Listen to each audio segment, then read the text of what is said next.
Consciousness Café with SoulCall Global. This is our Wisdom Wednesday, and I'm here with Esther Eugene, who is now the current leader of the NAACP in St. Petersburg, Florida. Welcome, Esther. Thank you so much. It is a pleasure to be here. Yeah, it's so exciting. I got a chance to meet you. I had tracked down the NAACP when I first arrived in St. Petersburg a year or so ago, but at that point you weren't the leader. So first, let's just start with you leading one of these such iconic and important institutions in the Black community. How did that come to be? You know, I came to the NAACP just as a member under the guidance and mentorship of Maria Scruggs, who at that time was the president. When last year, when Maria made a decision to um, campaign for the county commission seat, she had to step down. And at that time, the first vice was the interim president, but there, he had made it known that he did not want to run to be the president for the next 2 years. And so there were, some conversations. Some people had reached out and asked if I had an interest at that time. I always lean on my faith. I said, so I need to pray about it. I don't want to give a direct answer right now.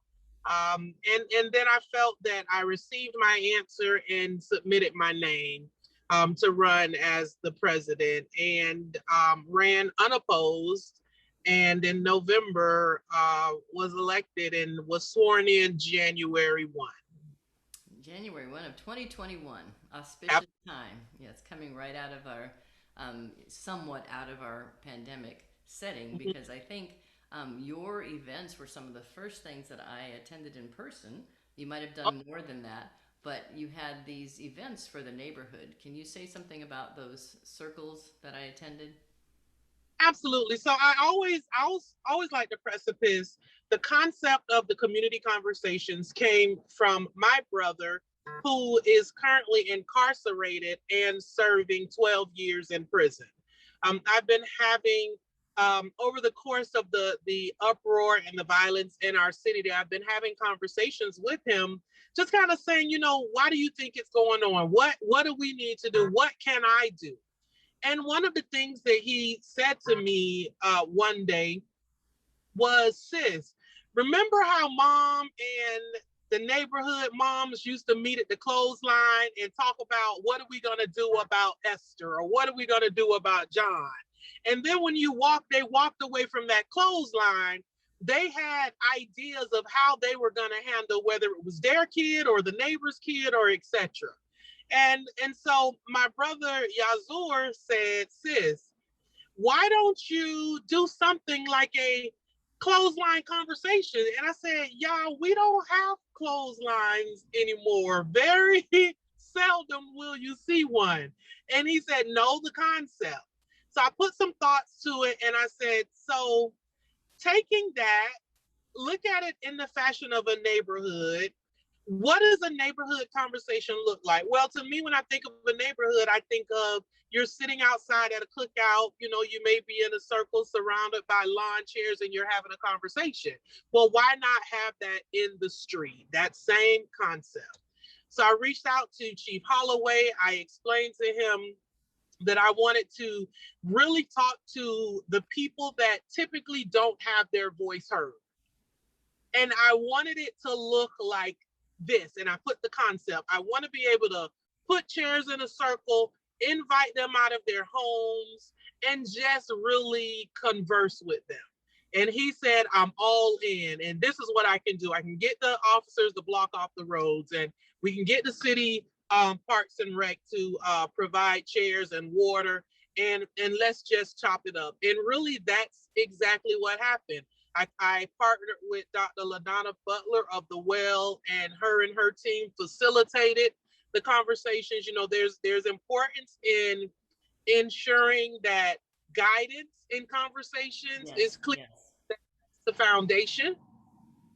And so the I believe the conversation you attended, Dr. Butler, was the one that was Yes, facilitated. absolutely. Yeah, I watched the elegance of what you two put together. And as you Yeah. said, your vision for it being a community circle, and people were sitting relaxed in the center of the street, able to see each other. And one of the amazing and beautiful things that I noticed was the mix of ages that were Yeah. there. There were young people, there were middle people, there were elders. There was black and white. It was mostly black neighborhood, and so mostly black people. But there were a few others who lived in the neighborhood who decided to come, and Mhm. everyone was welcome. And one thing that you and LaDonna, I noticed, did was make sure that everyone was fiercely welcome to the Yeah. conversation.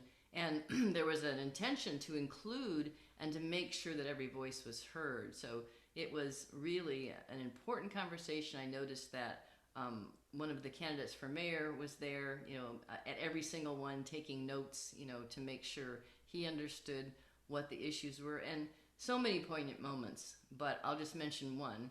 Mhm. One young woman said, "I need to tell you that every time I walk out of my house, I put a weapon on." Yeah. And we all had to hear that, and the elders needed to hear it, and the young people just shook their heads. And I heard what she said and went to her after, because there were so many people I could have wanted to connect with about what they said, but I decided to check in with her and just let her know, I heard you. This is what your life feels like. You Yes. don't feel safe coming out of your own home. And Yes. I'm so proud of you for speaking your word and making sure that it was heard in this circle. It doesn't solve it, but it's the beginning. It's the seed to say, don't you want me to be able to walk out of my house safe? So Yeah. that's part of what came out of, a thousand other things, but it's just one example of what. I agree. I agree, Christy. I looked at, when you study psychology and things of that nature, there's importance in the circle. There's unity in the circle. There's a support system in the circle. And then, something that you just said, she said it and she put voice to it, and that's the planting of the seed that needs to then take root to a level of support that we, who potentially have the ability to bring solutions to those seeds, water them, and ensure that they flourish in a place that's of positivity. And that's truly what it is. Every piece that came out of those conversations, they were put together, they were put into a sheet, and they were sent out freely to every organization that said they wanted it. That it's going to take many hands to really craft the solutions needed for our youth and for our city. And I'm not of the belief that one organization can do it or one person. I think that we, as a united community, we think differently, and we can all come with our ideas. And I really feel, Chrissy, that if we saturate our community with these positive solutions created by the ideas that were planted by the seeds, we honestly will make a difference. Absolutely. And in their own words, and here's the way. And we heard from people who are already starting their own initiatives about taking pledges Yes. about nonviolence, and, speaking to people as if they are their own children, stopping and Yes. asking questions. And one beautiful young man said, just ask me how I'm doing, right? Yes. Ask me I how I'm remember. doing. There were so many beautiful things. I wanted to ask one more thing of you. Um, Mm-hmm. the National Association for the Advancement of Colored People. It's over 100+ years old. I can't remember what the exact is, but it's an institution that's been enduring. I just wonder if you would share what importance you think that kind of an institution has now. Right. So I think that, when I think of what the NAACP means to any community, but in particular our community, St. Petersburg, it represents the champion for people who are disenfranchised, for people who are cast aside, for people who are almost ignored because maybe their voice is not as loud as others, or their platform is not as grand as some. We represent the one voice of unity that can stand up and has championed many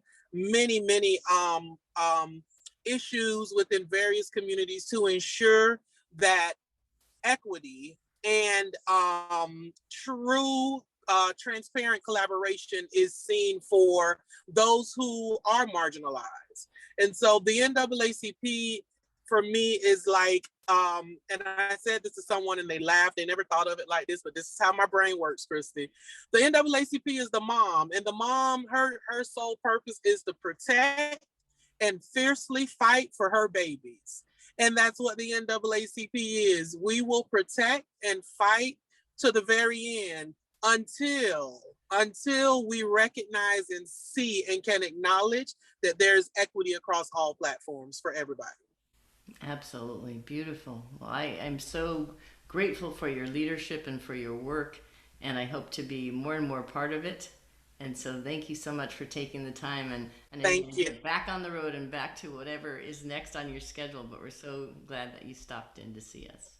Listen, thank you. Thank you for all that you do. I distinctly remembered you at that community conversation and have spoken to County Commissioner Welch in regards to you, and his respect for you is high. I look forward to your voice in the community. I look forward to all of what you will bring. I am excited that you are back, and I know that we are going to do some great things together. Thank you so much, Esther. All righty. You take care. You too. Bye-bye.